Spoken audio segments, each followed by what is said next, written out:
So, as many of you are familiar and some of you might not be, we have a segment that we do occasionally on this stream. It's called Tea Spill Tuesday, but we have yet to do it on a Tuesday.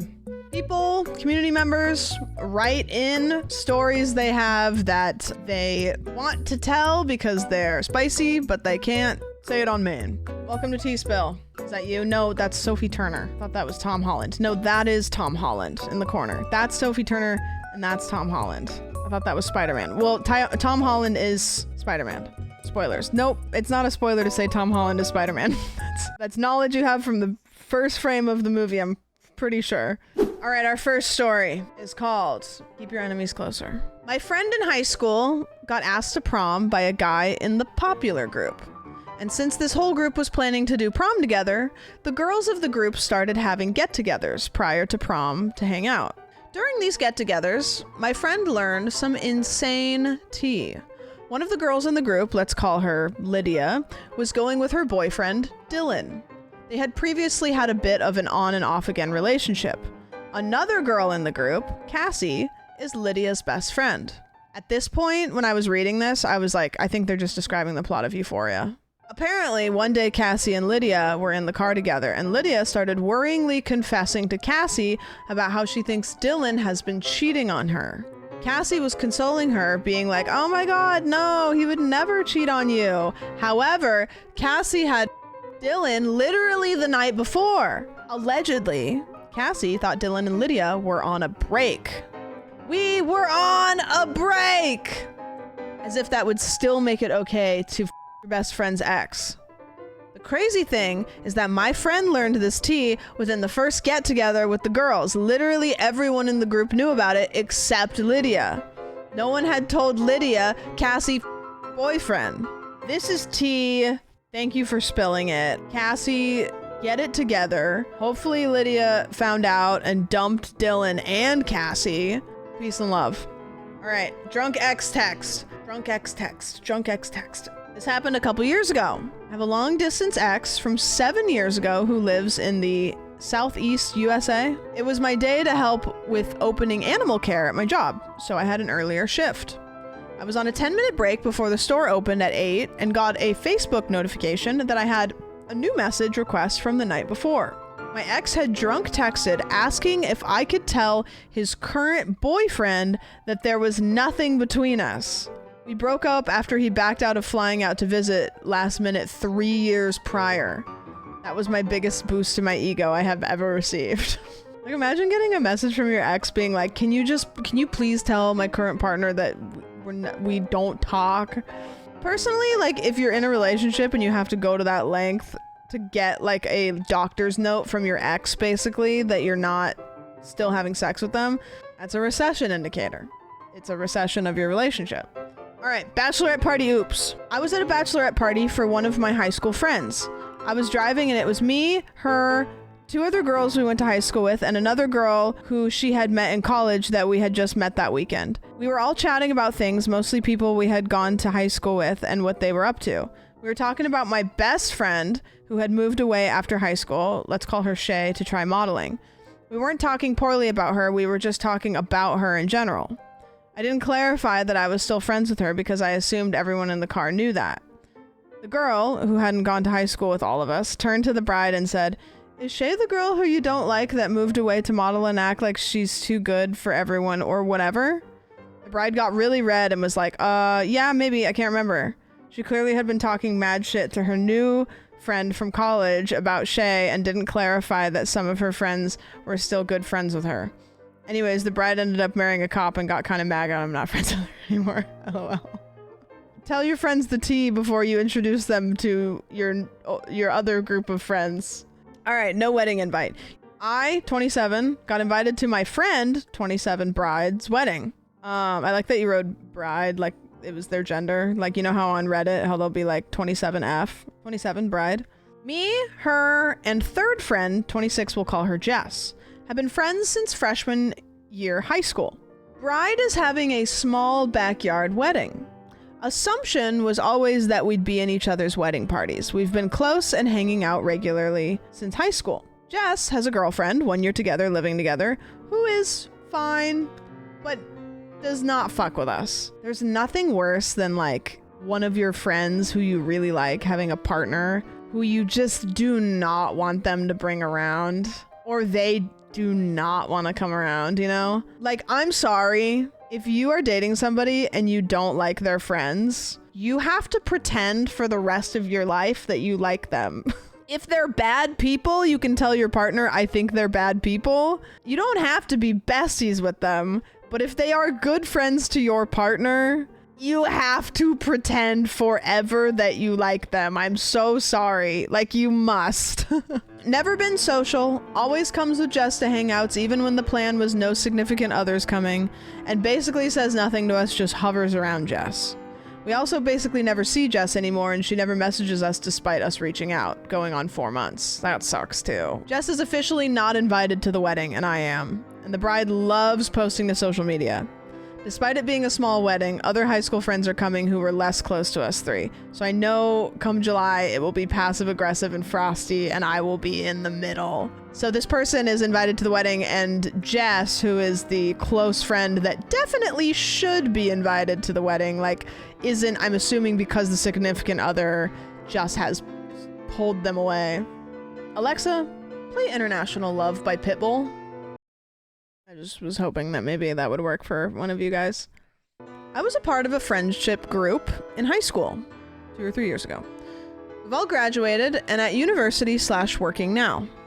In this group, there was a couple, let's call them Nathan and Abby, who have been together for just over 3 years. Both Nathan and Abby go to the same university, doing the same degree, have part-time customer service jobs at stores next to each other. In short, they're pretty inseparable. Mid to late last year, one of the other members of the friendship group, we'll call her Maya, went with Abby on an international holiday for a few weeks where they visited a handful of countries, like 2 or 3. Shortly after they arrived, they realized that they would be in the same city that a girl from our high school was working at during her gap year. We'll call her Emily. Emily was working at the equivalent of a nightclub in this country, where there was lots of alcohol and drugs being taken by the patrons, and Emily's job was pretty much to keep people at the venue and spending money on the above.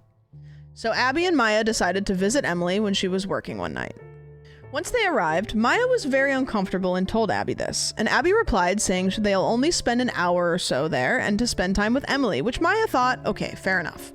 After half an hour or so of talking with Emily, Abby told Maya that she was going to go use the bathroom, which Maya asked if she'd like to tag along, and Abby said, no, it's okay. Fast forward 20 minutes, Maya spots Abby making out with a random guy to the side of the main floor area and was quite horrified, considering Abby is in a committed 2.5-year relationship at this stage with Nathan.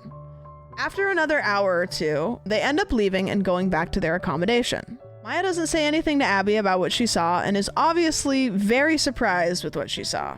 The next day rolls around and Abby tells Maya she wants to return to the nightclub that night. Maya hesitantly agrees, mainly due to not wanting her friend to be alone in a foreign country.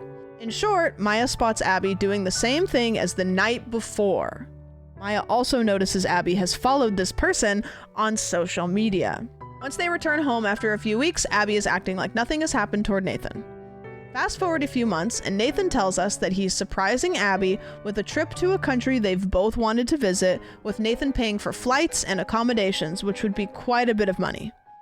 After their trip, I'm told by Abby that she's going on another holiday only a few weeks later, this time with Emily to a country where there's not a whole lot of tourism, but turns out is the country that her new friend from the nightclub is from. As I'm writing this, Abby is halfway through her holiday to this location, and there has been an Instagram story where this friend is just visible to make out. As I know this is occurring, I feel like I should say something to Nathan, but at the same time, their relationship is none of my business. It just hurts to see one of my friends get betrayed by another one of my friends in secret. I feel like I would tell him. I don't know. Maybe, I don't know. I can understand why you wouldn't, but here's the thing. I think it's better to not be friends with somebody than to every single time you're around them not be able to stop thinking about how much you don't respect them. All right, here's the next one.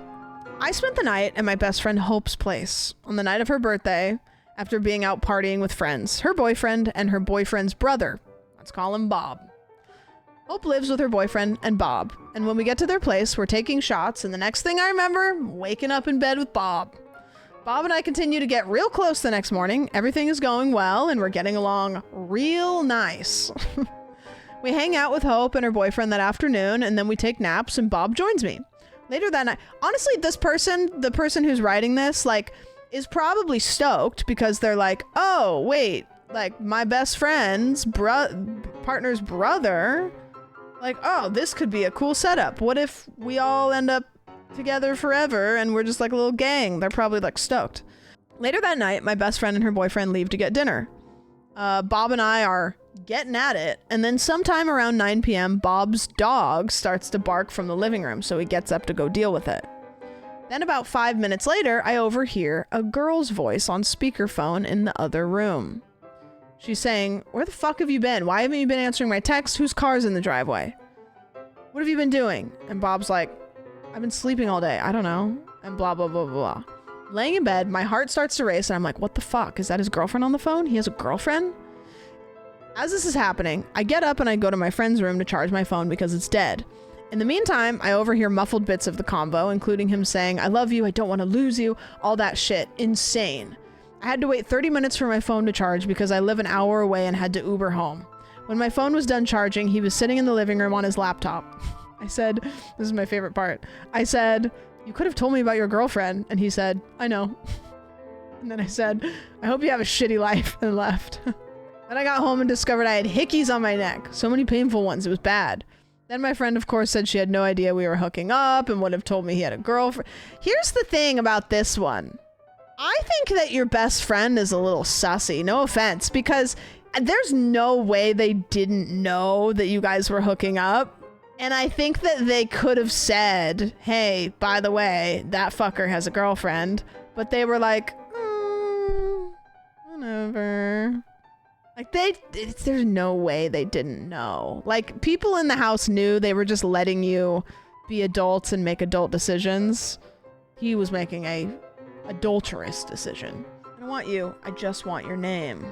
A few years back, I was working a very demanding job, which severely limited my ability to socialize and date as normal. Limited as in my romantic life atrophied to nothing for the space of several years. That isn't to say, however, that I didn't have any interest during that time. I met the girl early on in this period when she was a new hire, and I had only just begun to feel competent in my role. I remember specifically upon first seeing her that I thought that she was stunning, but not to get my hopes up since my work duties wouldn't allow for anything to become of it. Respect. I respect it, you know? You're like, hey, that person's a gem. Job says no? Okay, I'll be professional. To my surprise, that very day, I found out that I was going to be transferred to a new team with our organization. After I moved and everything had settled, I realized that that was where she had been assigned to. What a coincidence. We became fast friends and got along tremendously well. She was smart, kind, funny, charismatic, and as I got to know her, my fledgling crush only deepened, weighing on me more. Naturally, you might assume that I act on it. Our profession, however, stringently disallows us from dating coworkers to the point that we could lose our employment if we got involved during our contract. So while I enjoyed our time together, it was pretty unlikely that anything would come of it. After a few months together, we were separated once again and put on different assignments. This, I assumed, was the end of it. Contact was limited and I couldn't afford to get caught up in fantasies of a life I wouldn't have, so I put it away from my mind. Fast forward to the end of this time at my job, and it turns out my last assignment is once again in her area. What a coincidence, we're working together again. And then it turns out we're both leaving at the job at the same time. And then it turns out that we're both moving to the same place after our contracts end. And then it turns out we're both going to study at the same institution. At this point, I can't believe my luck. The stars have aligned, my wishes come true, fate is real, and it is so good. So we both move back, get settled, and start spending more time together. It's a little strange at first to shake the professionalism we both adapted to, and like I said, we got along very well and it quickly became natural. Everything's going well until I broach the topic of becoming something more than friends. Mistake number 1. She was lukewarm on the idea, which blindsided me and damaged my understanding of flirtation for years thereafter. It's like how you should know that doing dishes and rolling your sleeves up to your elbows is in fact slutty as a man. After how compatible we'd seemed all the time together, the things we talked about, to me, it had seemed inevitable, which was probably mistake number 2. Yeah, sorry. Sorry. Yeah, I'm such a slut. No one told me. Hey, hate to hear it. She tells me she needs to think about it, but that we should still do stuff together while she does. And I'm so deep at this point, I'll do anything she says. So I obviously agree and tell her that she can take as much time as she wants or needs. I love spending time with her, so that's a big plus. Mistake number 3. Down bad horrendously.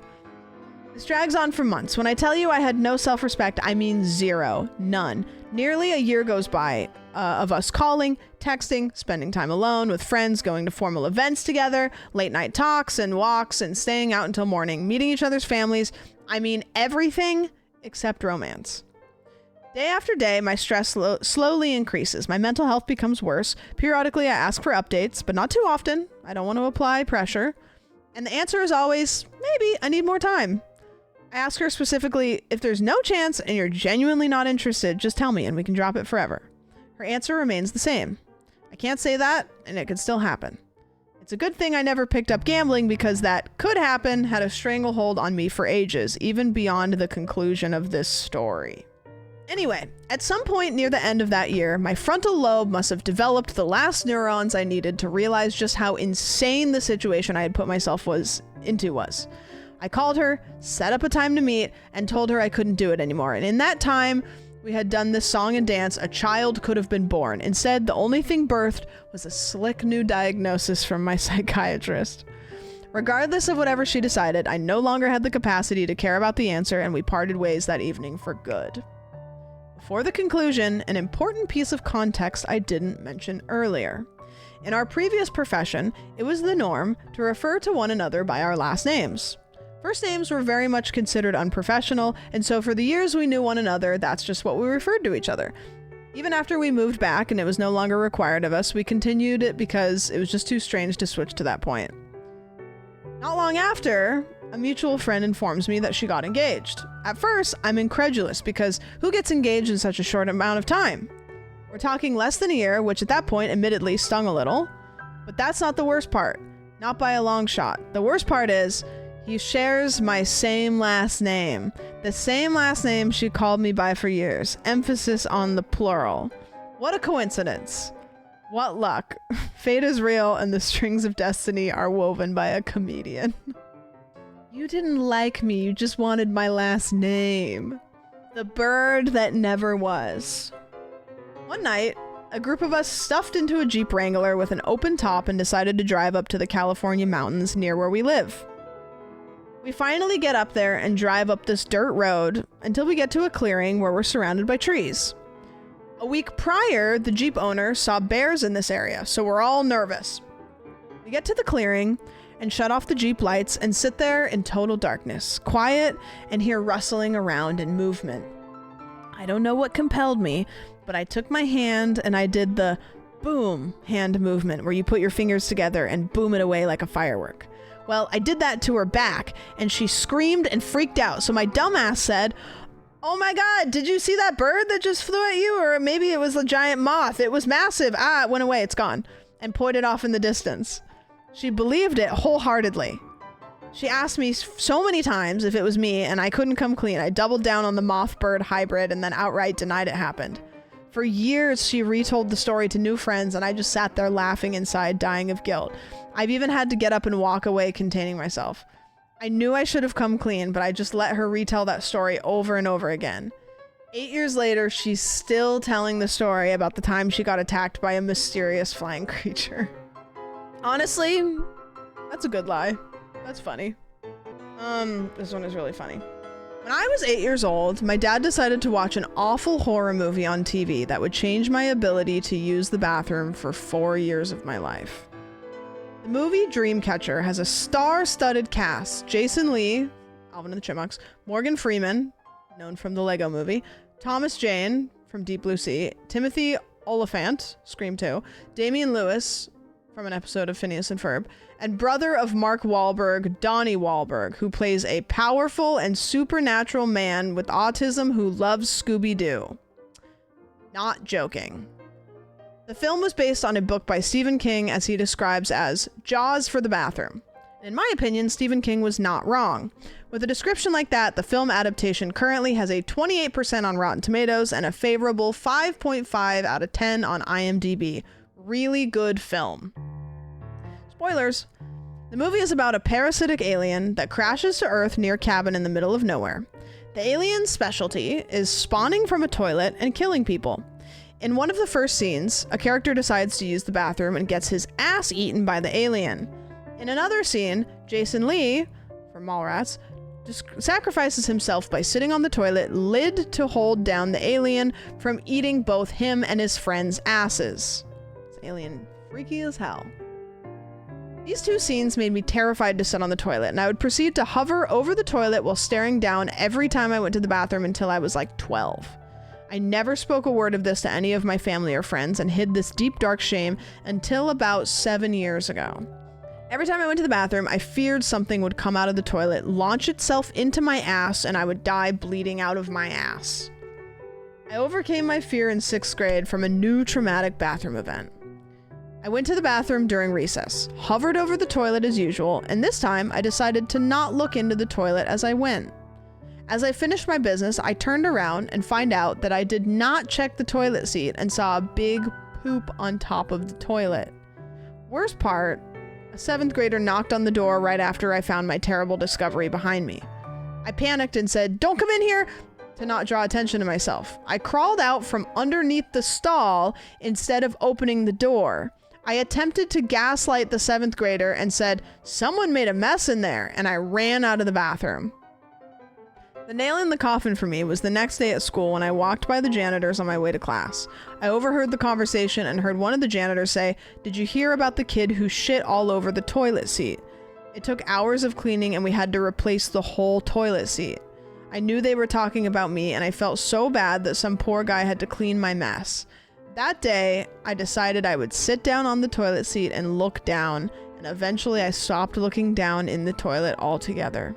After watching the film years later as an adult, I was pissed. This movie was so stupid and made me laugh out all the childhood trauma I had. It's now an inside joke to have with my dad, and he got me a Dreamcatcher to keep my bathroom safe. To this day, I now keep a copy of Dreamcatcher next to my toilet, and when people ask about it, I trauma dump my stupid poop story. When I was a kid, sometimes I would go to the bathroom in the middle of the night, and I think my dad maybe like wouldn't put the toilet seat down or something, and I would not look before I sat down and I would fall into the toilet. And it happened like multiple times, and I wasn't really sure what was happening. What would Jesus do? Probably not this. This is another long one, but this is a juicy one. For some initial context, I was born and raised in a Christian home and community. My parents were very active and in positions of leadership at our church, and as a result, most of the time was spent there too. I have many church stories that are even more insane to me today, but here's one that sticks out to me most and is one of the main reasons why I'm not religious today. Throughout my childhood, most of the pastors in my church were old, like 2 coughs away from a coma type beat, basically the age that we elect our presidents at. It was hard enough to pay attention early Sunday morning as a kid when I'd rather be doing anything else, so trying to relate to anything in those sermons was impossible. When I was in my teens, we finally got a new pastor named Bill, who was much younger than the other ones we had. I think he was in his early 30s when he first started. Also, I'm 100% imagining Bill with like a flannel rolled up to his elbows, maybe like some little bit grown out, plays a guitar for sure. Boat shoes, perhaps. Who knows? There was just something about the way this guy was able to make Christianity make sense and seem cool to a teenager like me. After a few years preaching at our church, Pastor Bill started to have some marital issues with his wife, Jane. And because our church really emphasized the idea that we were a family, we were made aware of their marital issues. Occasionally, we'd have member meetings where various topics involving our church community would be discussed, and there was some stuff that, looking bad now, just seemed weird to discuss with people that you'd only see once a week. One of these meetings stands out in my head where they announced that they were splitting up, and Pastor Bill explained that Jane had been cheating on him with some of the men in our church. But Jane also had her side of the story that explained that Bill had been messaging other women regularly and was having emotional affairs with them. The couple was then arguing in front of the church congregation, and it was really awkward. Some months went by, and Bill and Jane had separated. Jane stopped attending as regularly, and I think the overall vibe was that she was the bad guy, even though she wasn't. I don't know, that nobody was the bad guy here. Actually, everyone was the bad guy. We'd sometimes get updates from Bill about that. We'd sometimes get updates from Bill about where they were, and eventually he announced at another member meeting that they were officially getting divorced. I think this is a normal thing for some churches, though. I could be wrong, but ours had rules that they would enforce that they would justify with Bible scriptures. One of them was that divorced men, and also women, but like they also wouldn't allow women to lead, so like wouldn't be in leadership roles. This happened to a relative of mine who was a deacon and then got divorced, so he was forced to resign. Guys, I can't be the Pope, turns out. I was this close. And just like that, snatched away. At that meeting, Bill announced that he and Jane were getting divorced and that he wouldn't be around as much until he worked through some things. He was technically still pastor, but wouldn't preach as often as he used to. I thought it was cool that he wasn't getting completely canned because I never liked the rule against divorce leaders. At this point, Bill is working on himself and his family while he and Jane are processing their divorce. Everyone was supportive of Bill and wanted to keep his position at the church. Then one Sunday, I walk in for morning service and it's announced that we're having an emergency meeting after the service. Sometimes these would happen for urgent issues that involved a budget or the well-being of members, so I didn't think too much of it. Then I found out that Pastor Bill was absent and the deacon Jonathan was going to be preaching instead. Jonathan and some of the other church leaders had somber looks on their faces. Something fell off, but I didn't know what. I was on the edge of my pew throughout the whole service, just anticipating the meeting. What could it be about? Service ended, and soon it was time for the meeting. Deacon Jonathan pulled out a handwritten note and read it out loud. It was a message from Pastor Bill. I can't remember exactly, but the main points were: Bill and Jane's divorce finally went through. Bill had left the state with a woman he had previously been accused of emotionally cheating on Jane with. He changed all his contact info and asked that nobody try to reach him. The reactions in that room were mostly of shock and anger. The consensus for most of the group was that he was being a coward and running away from his issues rather than staying and solving them with the church he agreed to guide. Some members felt inclined to take a moment and talk shit about both Bill and Jane, while others were just speechless. I remember walking out of that meeting feeling like I was in a TV drama or something. As the weeks followed, other members would be gossiping about what Bill was up to. I remember hearing some members say that he was off doing stand-up comedy somewhere. But here's the kicker. I actually recently found out that he's been making right-wing content online. So there's that. Without getting too into it, this whole situation did have a deep impact on me and my idea of religion, but now it's just a dramatic story I get to share about my time in the church. I don't know if there's a lesson to take away here or if even needs to be one. Just people being people, I guess? The next one's called I Don't Have a Bomb, I Swear. This story takes place circa 2009-2010. I created a Craigslist ad and posted a picture of my Xbox and a bunch of games. In the ad, I stated that my mom was making me sell everything and was going to keep the money, so my loophole was to give it all away for free. Instead of using my phone number, I put my friend's phone number because the thought of him getting a bunch of calls from random people was funny in some kind of way. I remember when people used to do this. They used to make Craigslist ads and then put their friends' phone numbers, which is like a horrible prank, but people used to do it all the time. My friend ended up getting like 50 plus calls and got a kick out of the calls more than annoyed that I had doxed him before doxing was a thing. Which is funny because doxing has like always been a thing. It just is like, we decided we had a word for it. This is a buddy I played a lot of Call of Duty with, and so he ended up making a Craigslist ad listing a claymore, like an explosive device from Call of Duty. He creates an ad and he copies some specs he found on Wikipedia. He puts it up for price/trade for a keyboard, musical instrument, and shares the ad with me and says, "Do you mind if I put your number?" I protest, but not too much since I had started this, and I replied with, "If SWAT team comes to my house, I'll give him your address." Over the next couple of weeks, I got a couple of calls from suspicious people asking if the joke claymore was still for sale, talking as if they felt that they were about to be involved in a sting operation. I brush off all the inquiries and I don't think anything of it. One day, sitting in the cafeteria with some buddies, probably talking about what happened on Lost this week, all of the administrators are kind of buzzing around the cafeteria with walkie-talkies, searching for someone. One of my friends comments, "Oh shit, someone probably brought a bomb to school." Less than a minute later, they approach and ask, "Are you John Chatter?" Whoa, doxed. "Yeah," I reply, and they ask me to come with them. I go to pick up my backpack and follow them to wherever, but instead the school resource officer, like a cop for the school, grabs my bag and is holding it at arm's length in front of him. Weird. We walk through the principal's office, and as I start to sit down in one of the chairs in front of the desk, they say, "No, this way," and usher me into a large conference room where at the end of the table is my stepdad, and on the other side of the table are about 6 different professional-looking people. I see the Craigslist ad printed out and lying on the table. And it all clicks. The professionals identify themselves as being from varying levels of law enforcement: local, state, ATF, alcohol, tobacco, and firearms, Homeland Security. I don't know if FBI or CIA were there, but they were definitely an ATF member there, and other national federal agency representatives. Most of them were pretty serious, but there was a woman who realized that it was kind of a joke pretty early and was on my side. Maybe she was the good cop. The phone I had at the time was a Samsung Blackjack. Most phones in those days, day and age, once you had 500-ish texts, you would have to delete them. I remember having like 30 slots for text messages and like 4 slots for photos. You guys, was that you guys? I remember like I honestly had to delete text messages all the time, and I would usually have like 2 or 3 saved. It'd be like, "Oh, this boy that I have a crush on said something that makes me think that maybe he has a crush on me, so I'm gonna save it."